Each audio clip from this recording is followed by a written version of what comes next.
ஈரோடு தாவூதியா அரபுக்களுடைய பேராசிரியர் மௌலானா முஃப்தி எம் முகமது ஹுசைன் தாவூதி ஹதரத் அவர்கள் கருவறையை வாடகைக்கு விடுதல் மற்றும் குளோனிங் பற்றிய சட்டம் என்ற தலைப்பின் கீழ் நமக்கு மத்தியில் ஆய்வுரை தருமாறு அன்போடு அழைக்கிறோம்.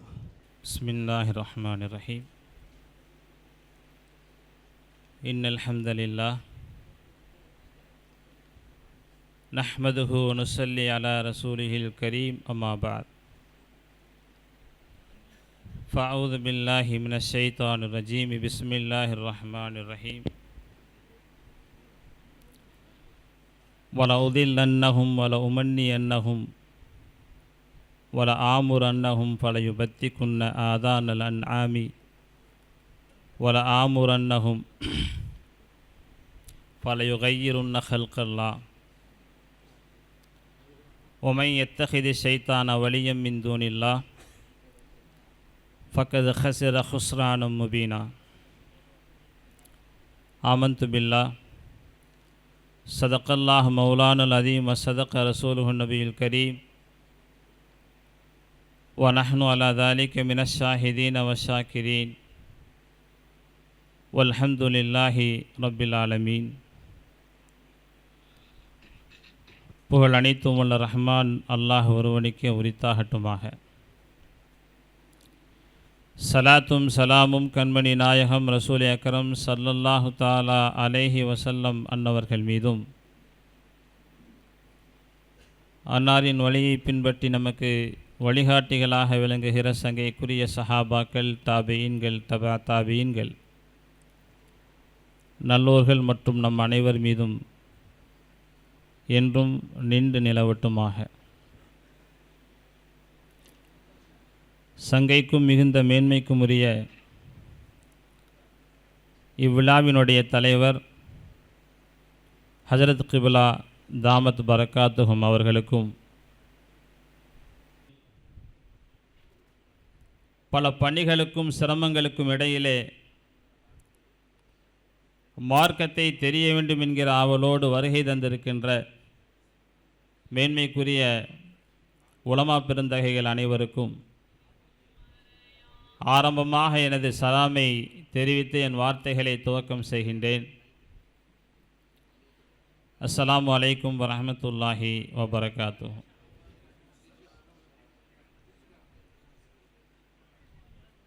சங்கையானவர்களே, கருவறையை வாடகைக்கு விடுதல், குளோனிங் பற்றிய சட்டங்கள் எனக்கு தலைப்பாக தரப்பட்டிருக்கிறது.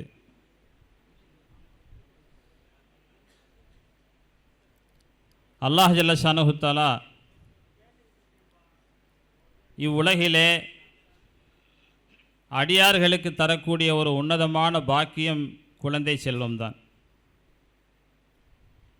எவ்வளவுதான் சொத்து சுகம் இருந்தாலும் கூட திருமணமானதுக்கு பின்னால் அந்த தம்பதிகளுக்கு குழந்தை இல்லை என்று சொன்னால் அவர்களுக்கு ஏற்படுகிற ஏக்கங்கள், அவர்களுடைய அங்கலாய்ப்புகள், அது அவர்களுக்குத்தான் சரியாக உணர முடியும். திருமணம் செய்கின்ற நோக்கங்களிலே குழந்தை செல்வத்தை பெறுவதும் ஒரு உயர்ந்த நோக்கம். எனவே திருமணம் முடித்து குழந்தை பாக்கியம் கிடைக்கவில்லை என்றால், உடல் ரீதியாக ஏதேனும் குறை இருந்தால் அதற்கு உரிய முறையிலே, மார்க்கம் அனுமதித்த முறையிலே சிகிச்சை செய்து கொள்வதற்கு மார்க்கம் அனுமதிக்கிறது. சிகிச்சை செய்தும் குழந்தை பிறக்க முடியவில்லை, அந்த பெண்ணிடத்திலே குறைபாடு இருக்கிறது என்று சொன்னால், அந்த ஆண் இரண்டாவது திருமணம் செய்து கொள்வதற்கும் அனுமதி உண்டு. குழந்தை பாக்கியம் வேண்டி அதிகமாக அல்லாஹ்விடத்திலே துஆ செய்து கொண்டே இருக்க வேண்டும். அல்லாஹ் ஜல்ல ஷானஹு தஆலா நபிமார்களுக்கெல்லாம் குழந்தை பாக்கியத்தை தந்திருந்தான். 2 நபிமார்கள் குழந்தை பாக்கியம் வேண்டி அவர்கள் அல்லாஹ்விடத்தில் கேட்ட பிரார்த்தனையை திருமறையில் அல்லாஹ் சொல்லி காட்டுவான். ஒன்று நபி இப்ராஹிம் அலைஹிஸ்ஸலாம் அவர்கள் செய்த துவா, ரப்பி ஹபிலி மினஸ் சாலிஹீன். இரண்டாவது நபி ஜக்கரியா அலைஹிஸ்ஸலாம் அவர்கள் செய்த துவா, ரப்பி ஹபிலி மில்லதுன்க துர்ரியத்தன் தையிபா இன்னக்க சமீஉத் துவா. இந்த 2 துவாவை மட்டும் அல்லாஹ் திருமறையிலே சொல்லி காட்டுவதற்கான காரணம், இவர்களுக்கு குழந்தை வயது முதிர்ந்த தருணத்திலே கிடைத்தது. இளவயதில் அவர்களுக்கு குழந்தை பாக்கியம் கிடைக்கவில்லை. ஆக நபிமார்களாக இருந்தும் கூட அல்லாஹ் ஜல்ல ஷானஹு தஆலா அந்த வயது முதிர்ந்த தருணத்தில் தான் அவர்களுக்கு குழந்தை பாக்கியத்தை தந்திருக்கின்றான். எனவே தம்பதிகள் தொடர்ந்து துஆ செய்து கொண்டே இருக்க வேண்டும். அல்லாஹ் அதை எப்போது நாடுகிறானோ அல்ஹம்துலில்லாஹ், அல்லாஹுடைய நியாமத்துக்கு நன்றி செலுத்த வேண்டும். அந்த பாக்கியத்தை அல்லாஹ் கொடுக்கவில்லை என்றாலும் அதற்காக பொறுமையோடு இருக்க வேண்டும். குழந்தை பாக்கியம் வேண்டும் என்பதற்காக, பிறருடைய விமர்சனங்களை விட்டும் தவிந்து கொள்வதற்காக மார்க்கம் அனுமதிக்காத தவறான வழிமுறைகளிலே அவர்கள் ஒருபோதும் ஈடுபட்டு விடக்கூடாது. இன்று ஒரு மிகப்பெரிய வியாபாரமாக குழந்தை பெற்றுத் தருவது என்பது நடந்து கொண்டிருக்கிறது. ஐவிஎஃப் என்று சொல்லக்கூடிய இன் விட்ரோ ஃபெர்டிலைசேஷன் செயற்கை கருத்தரிப்பு முறை மையங்கள் முன்பெல்லாம் பெரும் பெரும் நகரங்களிலே தான் இருந்தது. ஆனால் இன்று எல்லா ஊர்களிலும் அந்த செயற்கை கருத்தரிப்பு மையங்கள் திறக்கப்பட்டு பெரிய அளவிலே அது வியாபார சந்தையாக மாறிவிட்டதை பார்க்கிறோம். ஒரு புள்ளி விபரத்தில் தமிழ்நாட்டிலே சுமார் 700 கருத்தரிப்பு மையங்கள் இருப்பதாக ஆய்வு கூறுகின்றது. பெருநகரங்களிலே 5 முதல் 10 கருத்தரிப்பு மையங்கள் இருக்கின்றது. ஒரு 10 லட்சம் ரூபாய் கொடுத்து விட்டால் ஒரு குழந்தையை பெற்று கொடுத்து விடுவார்கள். போட்டி அதிகமாக உள்ள ஊர்களில் 7-8 லட்சத்துக்கும் குழந்தை கிடைக்கிறது. மொத்தமாக பணம் கட்ட முடியவில்லை என்று சொன்னால் இருக்கவே இருக்கிறது இஎம்ஐ மூலமாக, மாத தவணையாகவும் பணம் கட்டி கொள்ளலாம் என்கிற அளவுக்கு அது வியாபாரப்படுத்தப்பட்டு கொண்டிருப்பதை நாம் பார்க்கின்றோம். இந்த ஐவிஎஃப்பில் மொத்தம் 4 முறைகள் இருக்கின்றன. செயற்கை கருத்தரிப்பு 4 விதமாக. அதில் முதலாவது கணவனுடைய நுத்துஃபாவையும் மனைவியினுடைய கருமுட்டையும் எடுத்து ஒரு ஐவிஎஃப் டிஷ் தட்டிலே அதை வளரச் செய்வார்கள். அந்த நுத்துஃபாவை அந்த கருமுட்டைக்குள்ளே செலுத்தி அந்த டிஷ் தட்டிலே வைத்து வளர வைப்பார்கள்.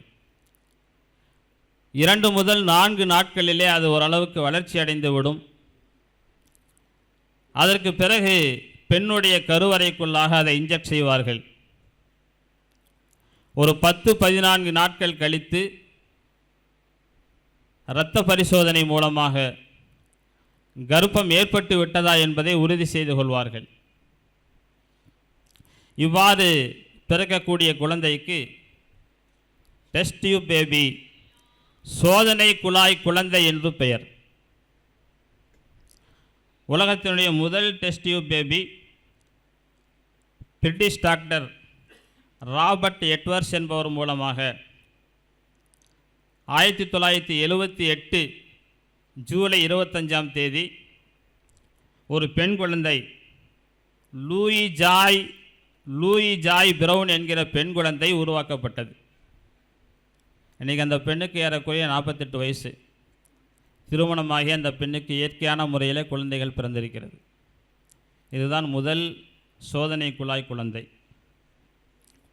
இந்த முதல் முறையில் குழந்தை பெற்றுக்கொள்வது கூடுமா? ஏனென்றால் கணவனுடைய நுத்துஃபா தான், மனைவியினுடைய கருமுட்டை தான். அந்த இரண்டையும் மனைவியினுடைய கருவறையில் தான் செலுத்தப்படுகிறது. இந்த அடிப்படையில் கூடுமா என்று சொன்னால், இதில் பெண்ணுடைய மறைவிடத்தை பார்க்கக்கூடிய ஒரு சூழ்நிலை ஏற்படுகிறது. அவுரத்தை கணவன் மனைவி அல்லாத வேறு யாருக்கு முன்னாலும் காட்டுவது மார்க்கத்தில் தடை செய்யப்பட்டிருக்கிறது. அப்போ டாக்டர் அவர் பெண் டாக்டராகவே இருந்தாலும் கூட அவருடைய மருத்துவ குழுவில் இருக்கக்கூடியவர்கள் இவர்களுக்கு முன்னாலே அவுரத்தை திறக்கக்கூடிய ஒரு சூழ்நிலை இருப்பதால் மார்க்கத்திலே இது கூடாது. நிர்பந்தமான ஒரு சூழல், அந்த இடத்திலே ஒரு சிகிச்சை செய்தாக வேண்டும், இல்லாவிட்டால் உயிருக்கு ஆபத்து ஏற்படும் என்கிற நிர்பந்தம் இருக்குமேயானால் தஃபுல் மதரத்துக்காக வேண்டி ஒரு ஆணோ பெண்ணோ ஒரு அந்நிய மருத்துவரிடத்திலே தன்னுடைய மறைவிடத்தை திறப்பதற்கு அனுமதி உண்டு. ஆனால் ஜல்புல் மன்ஃபாத்துக்காக வேண்டி இவ்வாறு செய்வதற்கு ஒருபோதும் அனுமதி இல்லை. குழந்தை பெற்றெடுப்பது என்பது ஜல்புல் மன்ஃபாத்திலே சேரும் என்பதால் மார்க்கத்தில் இது கூடாது.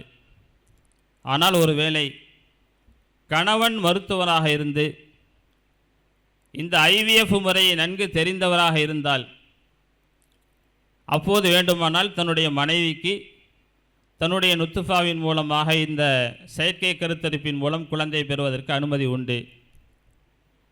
கணவரல்லாத மற்ற மருத்துவர்களின் மூலமாக இதை செய்து கொள்வது கூடாது.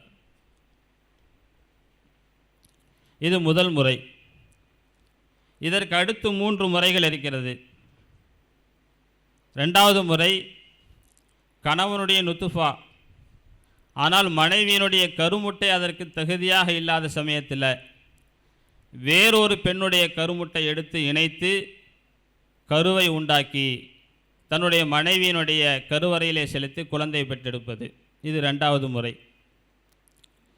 3வது முறை மனைவியினுடைய கருமுட்டை நன்றாக இருக்கிறது, ஆனால் கணவனுடைய அந்த நுத்துஃபா குழந்தை பெறுகிற சக்தி அற்றதாக இருக்கிறது என்று சொன்னால் அதற்கு பதிலாக வேறொரு அந்நிய ஆணுடைய நுத்துஃபாவை எடுத்து இவருடைய மனைவியினுடைய கருமுட்டையோடு சேர்த்து மனைவியின் கருவறையிலே செலுத்தி குழந்தை பெற்றெடுப்பது. இது 3வது முறை. 4வது முறை கணவனுடைய நுத்துஃபாவும் சரி மனைவியினுடைய கருமுட்டையும் சரி இரண்டுமே குழந்தைக்குரியான அந்த ஆற்றல் இல்லாமல் இருக்கிற காரணத்தினால் ஒரு அந்நிய ஆணுடைய நுத்துஃபா, அந்நிய பெண்ணுடைய கருமுட்டை இரண்டையும் இணைத்து கருவை உண்டாக்கி ஒருவர் தன்னுடைய மனைவியின் கருப்பு அறையிலே அதை செலுத்தி குழந்தை பெற்றெடுப்பது. இது 4வது முறை. இந்த 3 முறைகளும் அறவே கூடாது. முதலாவது முறை கணவர் மருத்துவராக இருந்து ஐவிஎஃப் முறை தெரிந்தவராக இருந்தால் மட்டும்தான் கூடும். இந்த 3 முறை இருக்கிறது, இதிலே அறவே கூடாது. காரணம் தெளிவானது. ஏனென்றால் ஒரு அந்நிய ஆணுடைய நுத்துஃபாவோ அல்லது ஒரு அந்நிய பெண்ணுடைய கருமுட்டையோ அது குழந்தை பிறப்பதற்கு காரணமாக இருக்கின்றது. இதை மார்க்கம் தடை செய்திருக்கின்றது. இது ஜினாவினுடைய சாயல் இருக்கிறது. நபி ஸல்லல்லாஹு அலைஹி வஸல்லம் சொல்வார்கள், லா யஹில்லு லி இம்ரையின் யூமினு பில்லாஹி வல் யௌமில் ஆஹிர் அன் யஸ்கா மா அஹு ஜர்அ கைரிஹி. அல்லாஹ்வை கொண்டும் மறுமை நாளை கொண்டும் ஈமான் கொண்ட எந்த ஒரு மனிதனுக்கும் தன்னுடைய நீரை மாற்றானுடைய தோட்டத்தில் பாய்ச்சுவதற்கு அனுமதி இல்லை என்று நபி ஸல்லல்லாஹு அலைஹி வஸல்லம் சொல்லியிருக்கிறார்கள். தன்னுடைய நீரை தன்னுடைய தோட்டத்தில் தான் பாய்ச்ச வேண்டும், மாற்றானுடைய தோட்டத்திலே பாய்ச்சக்கூடாது. அந்த அடிப்படையில் இந்த 4 முறைகளுமே ஷரியத்திலே தடை செய்யப்பட்டது. முதல் முறையிலே மட்டும் கணவன் மருத்துவராக இருக்க வேண்டும் என்கிற நிபந்தனை. இது சம்பந்தமான ஃபத்வாக்கள் அனைத்து அரபி உருது ஃபத்வாக்களிலும் தெளிவாக சொல்லப்பட்டிருக்கிறது. அஹ்சனுல் ஃபத்தாவா என்கிற கிதாபினுடைய 8வது பாகம் 214வது பக்கம், நிலாமுல் ஃபத்தாவாவினுடைய 3வது பாகம் 309வது பக்கம், ஃபத்தாவா ரஹீமியாவினுடைய 10வது பாகம் 179வது பக்கம், ஃபத்தாவா காசிமியாவுடைய 23வது பாகம் 629வது பக்கம், இவற்றிலெல்லாம் இந்த செயற்கை கருத்தரிப்பு முறை கூடாது என்கிற தெளிவான விளக்கங்கள் சொல்லப்பட்டிருக்கிறது. சரி, அப்படி ஒருவர் குழந்தை பெற்றெடுக்கிறார் என்று சொன்னால், செயற்கை கருத்தரிப்பின் மூலமாக குழந்தை பிறந்தால், அந்த குழந்தையினுடைய நசபு யாரிடத்திலிருந்து தெரிபடும்? குழந்தை பெற்றெடுக்கக்கூடிய அந்த பெண், அந்த பெண்ணுடைய கணவன், இவர்கள் அந்த குழந்தைக்கு தாய் தகப்பனாக வருவார்களா? அல்லது அந்த குழந்தை பிறப்பதற்கு யாரோ ஒரு ஆண் தன்னுடைய நுத்துஃபாவை கொடுத்தார், யாரோ ஒரு பெண் தன்னுடைய கருமுட்டையை கொடுத்தால் அவர்கள் அந்த குழந்தைக்கு பெற்றோராக வருவார்களா என்கிற கேள்வி இங்கு எழுகின்றது. இதற்கு மார்க்கத்திலே தெளிவான பதில் இருக்கின்றது. அல் வலது லில் ஃபிராஷ், குழந்தை பிறக்கிறது என்று சொன்னால் எந்த பெண்மணியிடத்திலிருந்து குழந்தை பிறக்கிறதோ அந்த பெண்தான் குழந்தைக்கு தாய். அந்த பெண்ணுடைய கணவன் யாராக இருக்கிறானோ அவன்தான் குழந்தைக்கு தந்தை. அந்த குழந்தை எந்த முறையில் பிறந்தாலும் சரி. இதேபோல் அல்லாஹும் திருமறையிலே சொல்லி காட்டுவான், இன் உம்மஹாத்துஹும் இல்லல்லாஹி வலதுனஹும். அந்த குழந்தைகளுடைய தாய்மார்கள் யார் என்று சொன்னால், எவர்கள் அந்த குழந்தைகளை பெற்றெடுத்தார்களோ அவர்கள்தான் அந்த குழந்தைக்கு தாய்மார்கள் என்று. ஆக நசபு என்பது தரிபடத்தான் செய்யும், செயல் ஹராமாக இருந்தாலும். இந்த முறையிலே செயற்கை கருத்தரிப்பு நடக்கின்றது. சில நேரங்களில் குழந்தை பெற்றெடுக்கக்கூடிய அந்த பெண், அவருடைய கருவறை என்பது குழந்தை பெறுவதற்கு தகுதி இல்லாமல் போய்விடும். ஏதேனும் குறைபாட்டினாலே, வியாதியினாலே அந்த பெண்ணுடைய கருவறை குழந்தையை சுமப்பதற்கு தகுதியாக இல்லை என்று சொன்னால், அப்போது குழந்தை தேவைப்படக்கூடிய தம்பதிகள் குழந்தைக்காக வேண்டிய ஒரு கருவறையை வாடகைக்கு எடுக்க வேண்டிய சூழ்நிலை வருகிறது. இன்றைக்கி எல்லாமே வாடகைக்கு கிடைக்கிது. அதே போல் கருவறையும் வாடகைக்கு கிடைக்கிறது.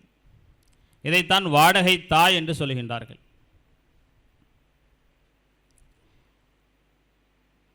இதிலே ஒரு 3 முறைகள் இருக்கிறது. வாடகை தாய் மூலமாக குழந்தை பெறுவதில் 3 முறைகள். முதலாவது, கணவனுடைய நுத்துஃபா, மனைவியினுடைய கருமுட்டை, இரண்டும் ஆரோக்கியமாக இருக்கிறது. இந்த இரண்டையும் எடுத்து இணைத்து கருவை உண்டாக்கி வேறொரு பெண்ணுடைய கர்ப்ப அறையிலே செலுத்தி குழந்தை பெற வைப்பது, இது முதலாவது முறை. தன்னுடைய மனைவியின் கருவறை அதற்கு தகுதியாக இல்லாததால் வேறொரு அந்நிய பெண்ணுடைய கருவறையிலே செலுத்தி குழந்தை பெற்றெடுப்பது. இரண்டாவது முறை, மனைவியினுடைய கருமுட்டை, ஆனால் ஆணுடைய நுத்துஃபா குழந்தைய பாக்கியம் மற்றதாக இருக்கிறது. இப்போது அந்நிய ஆணுடைய நுத்துஃபாவை எடுத்து தன்னுடைய மனைவியினுடைய கருமுட்டையோடு சேர்த்து கருவை உண்டாக்கி வேறொரு பெண்ணின் கருவறையிலே அதை செலுத்தி குழந்தை பெற வைப்பது, இது வாடகை தாயினுடைய இரண்டாவது முறை. மூன்றாவது முறை, அந்நிய ஆணுடைய நுத்துஃபா, அந்நிய பெண்ணுடைய கருமுட்டை இரண்டையும் இணைத்து வேறொரு பெண்ணுடைய கருவறையிலே செலுத்தி குழந்தை பெற வைப்பது. இந்த 3மே வாடகை தாயில் வரும். இவ்வாறு வாடகை தாய் மூலமாக குழந்தை பெறுவதும் இன்று உலகில் நிறைய நடக்கிறது. உண்மையிலேயே கருவறை கோளாறு உள்ளவர்கள் மட்டுமல்ல, சில சினிமா பிரபலங்கள், விளையாட்டு வீராங்கனைகள் உள்ளிட்ட அவர்களும் கூட குழந்தை பெற்றெடுத்தால் தங்களுடைய தொழில் பாதிக்கும், தங்களுடைய மார்க்கெட் போய்விடும், இது போன்ற காரணங்களால் பணத்தை நிறைய செலவு செய்து வாடகை தாய் மூலமாக குழந்தை பெற்றுக்கொள்ளக்கூடிய சூழ்நிலையை பார்க்கிறோம். இவ்வாறு வாடகை தாய்முறை என்பது அறவே இஸ்லாத்தில் கூடாது.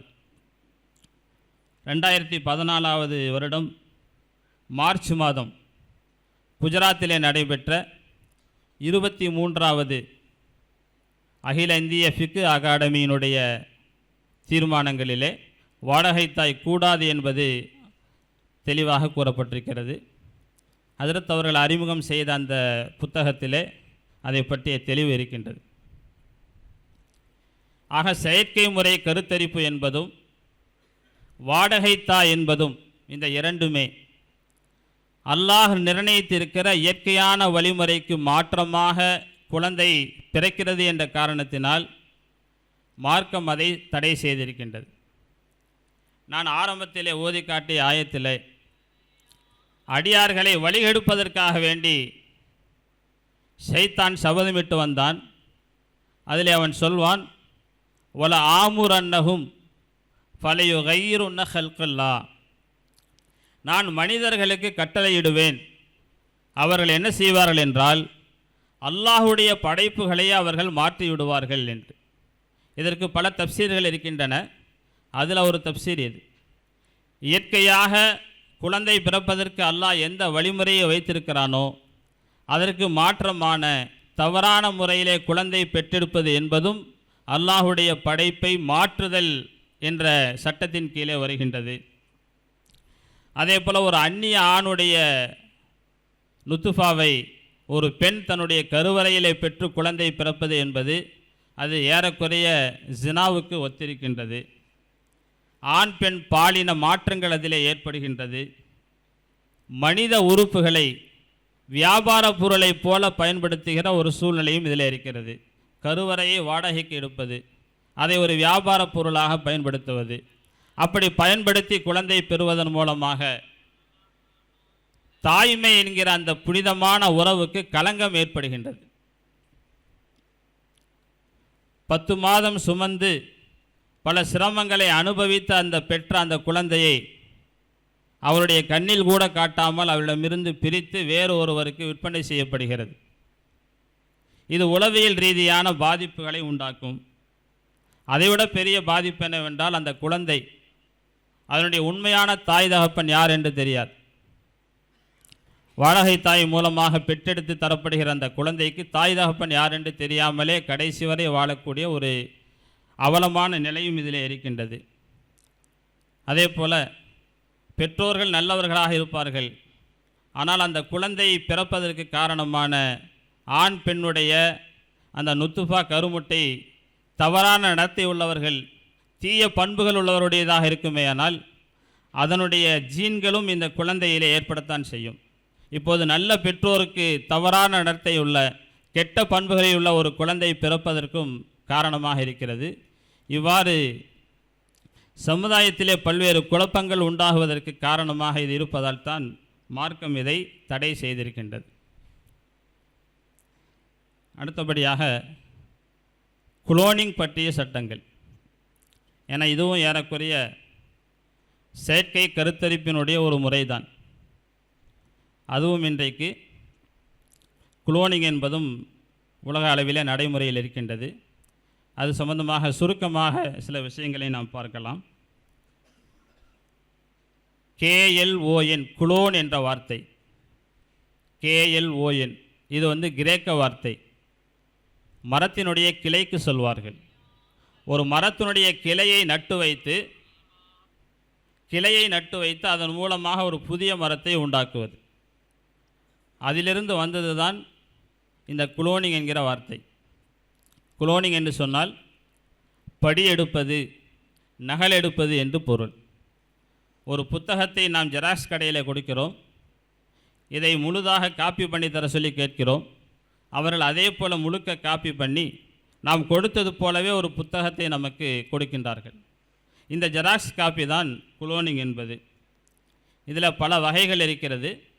அதில் முக்கியமான 3 வகையை மட்டும் நாம் பார்க்கலாம்.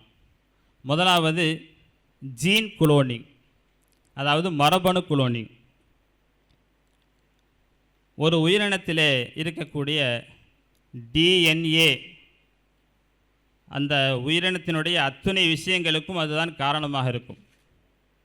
அந்த டிஎன்ஏவிலிருந்து ஒரு குறிப்பிட்ட ஜீனை பிரித்து எடுப்பது.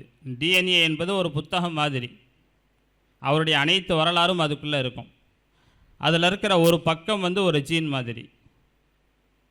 கண்ணுடைய பார்வைக்கு ஒரு ஜீன் காரணமாக இருக்கும், நினைவாற்றலுக்கு ஒரு ஜீன் காரணமாக இருக்கும், உடல் ஆரோக்கியத்துக்கு ஒரு ஜீன் காரணமாக இருக்கும், உடலினுடைய நிறத்துக்கு ஒரு ஜீன் காரணமாக இருக்கும், உடல் உயரமாக குட்டையாக இருப்பதற்கு ஒரு ஜீன் காரணமாக இருக்கும். இப்படி பல ஜீன்களில் ஒரு ஜீனை மட்டும் பிரித்து எடுத்து அதே போல் பல நகல்களை உருவாக்குவது.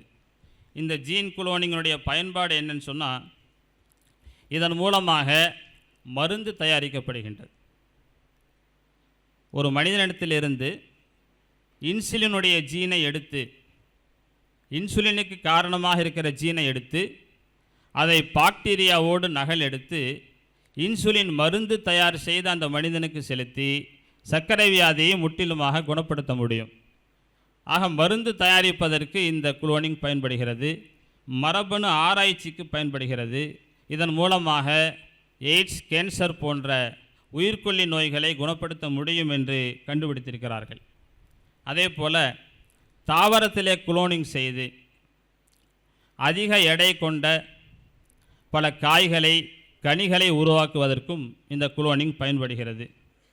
இவ்வாறு குளோனிங் செய்வதற்கு ஷரியத்தில் தாராளமாக அனுமதி உண்டு. ஏனென்றால் இது மருந்து தயாரிப்பதற்காக, அதே போல் தாவர இனப்பெருக்கத்துக்காக பயன்படுகிற காரணத்தினால மார்க்க ரீதியாக ஜீன் குளோனிங் செய்வதற்கான அனுமதி இருக்கிறது. ரெண்டாவது, சிகிச்சை முறை குளோனிங், தெராபெட்டிக் குளோனிங் என்று சொல்வார்கள். இதுவும் மருத்துவத்துக்காகத்தான் செய்யப்படுகின்றது. இதில் சேதமடைந்த செல்களை புதுப்பிப்பது, புதிய திசுக்களை உருவாக்குவது, கருமுட்டையில் ஏதேனும் பாதிப்பு இருக்குமேயானால் அந்த பாதிப்பை நீக்கி குழந்தை பெறுவதற்கு தோதுவாக அதை ஆக்குவது என்றெல்லாம் இதனுடைய பயன்பாடுகள் இருக்கிறது. இந்த சிகிச்சை முறை குளோனிங்கை சில கட்டுப்பாடுகளோடு மார்க்கம் அனுமதிக்கிறது. அதாவது மறைவான இடத்தை பார்க்கிற மாதிரி இருக்கக்கூடாது. மறைவான இடத்தை திறந்து அதன் மூலமாக அந்த ஜீன்களை எடுப்பது அது கூடாது. சில கட்டுப்பாடுகளோடு மார்க்கம் இதற்கு அனுமதிக்கிறது. மூன்றாவதாக இனப்பெருக்க குளோனிங், ரீப்ரொடக்டிவ் குளோனிங் என்று சொல்வார்கள். இதில் ஒரு உயிரினத்தை போல இன்னொரு உயிரினத்தை அப்படியே பிரதி எடுப்பது. ஒரு பெண்ணுடைய கருமுட்டையை எடுத்துக்கொள்வார்கள். ஒரு பெண் உயிரினம், ஏதோ ஒரு பெண் உயிரினம், அதனுடைய கருமுட்டையை எடுத்து அதில் இருக்கக்கூடிய நியூக்ளியஸ் என்று சொல்லக்கூடிய அணுக்கரு, அதை அகற்றி விடுவார்கள். இன்னொரு உயிரினத்தினுடைய ஒரு செல்லை எடுத்து அந்த செல்லில் இருக்கக்கூடிய அந்த நியூக்ளியஸ் என்கிற அணுக்கருவை தனியாக எடுத்து அந்த அணுக்கருவை ஏற்கனவே அணுக்கரு நீக்கப்பட்ட அந்த சினை முட்டையோடு அதிலே எலக்ட்ரிக் ஷாக் மூலமாக அல்லது இன்ஜெக்ஷன் மூலமாக உள்ளே செலுத்துவார்கள். இப்போது அது ஒரு கருவாக உருவாகிவிடும். கரு உருவானதுக்கு பின்னால் அதை ஒரு பெண்ணுடைய கருவறையிலே, பெண் உயிரினத்தினுடைய கருவறையிலே செலுத்தி அதை குழந்தை பெற வைப்பது, குட்டி போட வைப்பது. ஆக ஒரு உயிரினத்தை போல் அப்படியே பிரதி எடுப்பது.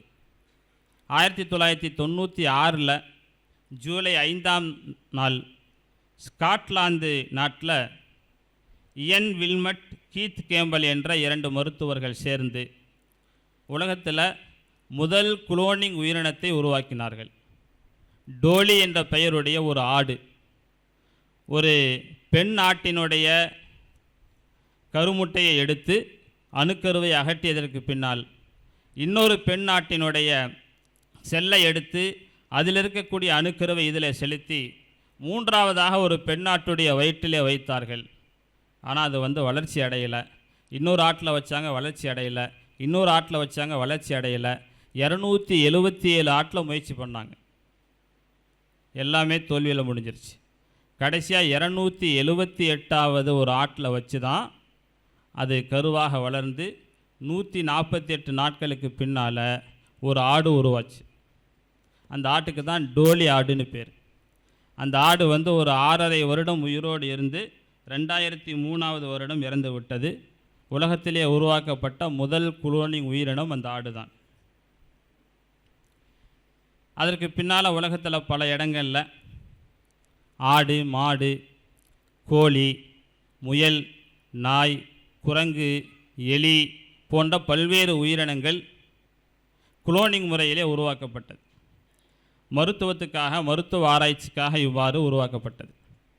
நம்முடைய இந்தியாவில் 2012 மார்ச் 9 காஷ்மீருடைய பல்கலைக்கழகத்தின் விலங்கியல் துறை பாஷ்மினா என்று சொல்லக்கூடிய ஒரு ஆட்டை குளோனிங்காக உருவாக்கினார்கள். அந்த ஆட்டுடைய பெயர் நூரி. நூரி என்கிற ஒரு ஆட்டை உருவாக்கினார்கள். இது உயிரினங்களுடைய குளோனிங். இதே மாதிரி ஹியூமன் குளோனிங் இருக்குது. மனிதனை அப்படியே அச்சு அசலாக எடுப்பது. இது கூடுமா என்று சொன்னால்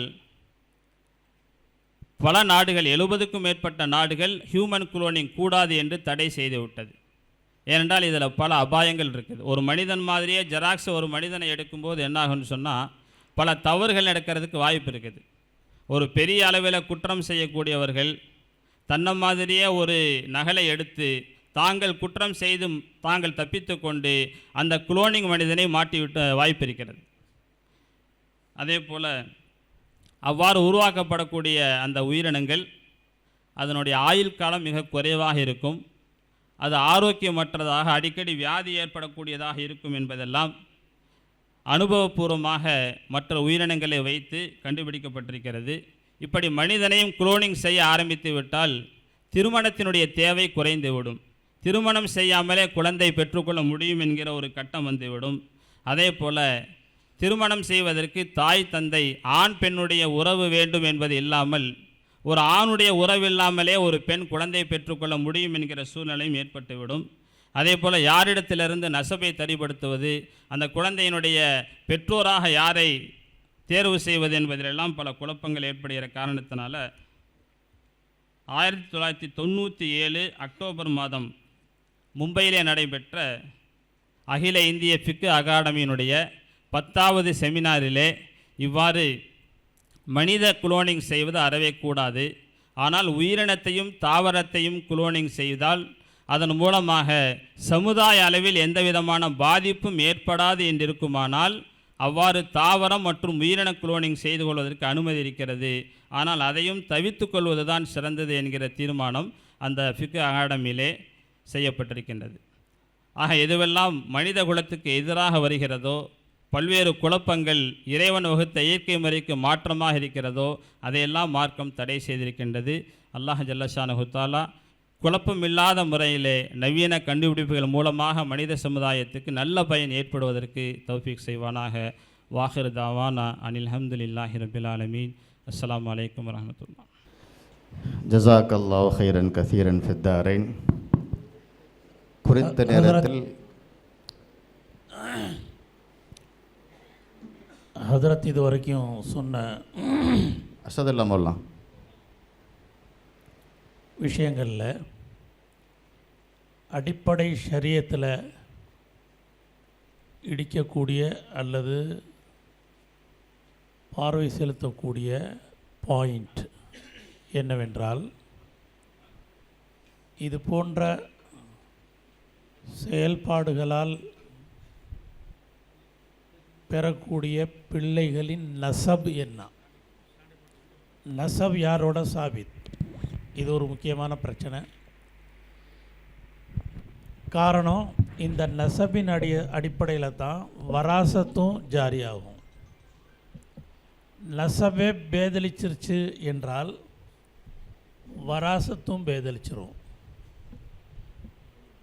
அப்போ மனிதர்களாக பிறந்த யாரும் அவர்களுக்கு மூரிசில்லை என்ற நிலையும் இருக்காது, வாரிசில்லை என்ற நிலையும் ஷரியத்தில் ஏற்படுத்தலை. அதை பாயிண்டட் பண்ணுறதுக்காக இதில் எந்த அளவுக்கு டீப்பாக போனால் நசபை எங்கேருந்து சாபித் செய்யலாம் என்பது தான் கேள்வி. பல நிலைகளில் பல கோணங்களில் இதில் நசபை கிளாஷ் ஆயிடுது. அடிப்படையாக ஷரியத்துடைய சில உசூல்களின்படி இப்போ ஹதரத் சொன்னது போல் அல்வலதுலில் ஃபிராஷ் வலில் ஆஹிரி சொல்லுங்களேன். அல் ஹஜர். இது போன்ற அடிப்படை ஹதீஸ்களை வச்சு தான் ஃபிக்ஹ் அகாடமிகள்லேயும் நம்முடைய ஃபிக்ஹி முஹக்கிகீன்களும் இது போன்ற ரிசல்ட்களை தந்திருக்காங்க. அல்லாஹ் தஆலா அவர்களுக்கு நல்ல கூலியை தருவானாக.